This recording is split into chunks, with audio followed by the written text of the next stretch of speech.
Alright guys, another little video for you. Y'all know I made the rear seat bracket and it fit up really good. I did drill the seat mounting holes a little wrong. They're about 1/8 of an inch off on one side, so I had to re-drill them. So I have more than one set of drill holes in there.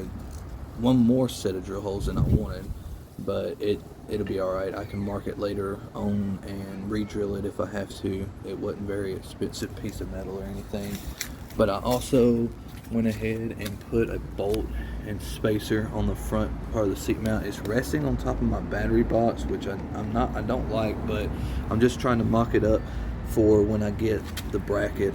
Once I get the battery box, from the mail. It's coming through USPS, so I bought it off of eBay, but it's gonna sit right here. Then I've got to mock it up and see exactly where I need to make my bends for the other length of metal from the rest of that.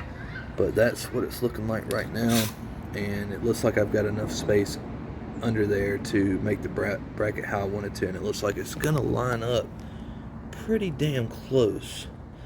I mean, it should work. I might have to get a wider piece of metal to make the bracket to go around the battery box, but that'll be alright, because a lot of it you're not going to be able to see. I'm going to try to get somebody to fabricate me some fiberglass pieces to go from the back all the way down and around the front and around the other side.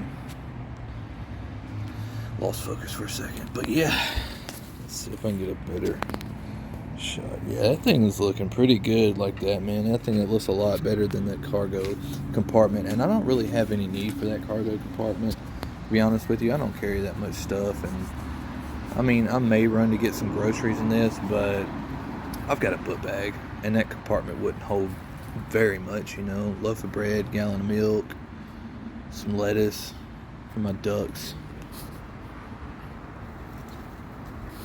But yeah, hope you are liking the setup, guys, because I'm about to add some drag bars on it as well and replace these mirrors.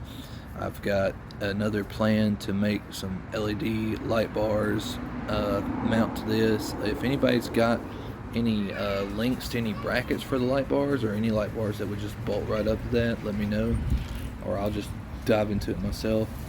And I'm about to get a new rear shock for it, just because this one is so spongy and has no adjustment on it. So I want a little bit of fine tuning there.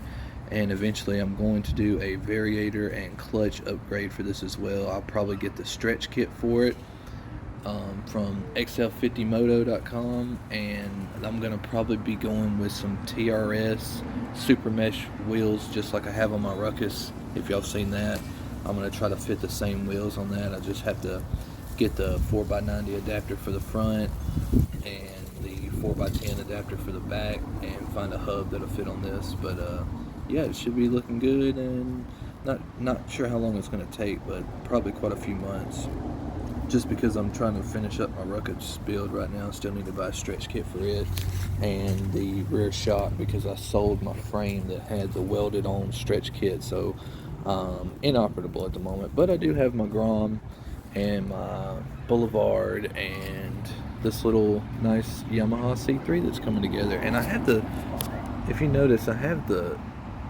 tail light just kind of zippy tied in place, just so I have a tail light at the moment, so I'm not riding illegal. But that's just temporary, guys, because I plan on doing a tail light bracket off of this to come out and then come down, and it'll help cover a lot of this up, and have like some diesel truck marker light turn signals and brake and stop lights in there. So yeah, that's just my idea for it, but hadn't fully committed to anything yet. Just still searching the web and scouring what I want to do. But y'all guys have a good day, man. Hope you're all liking the build.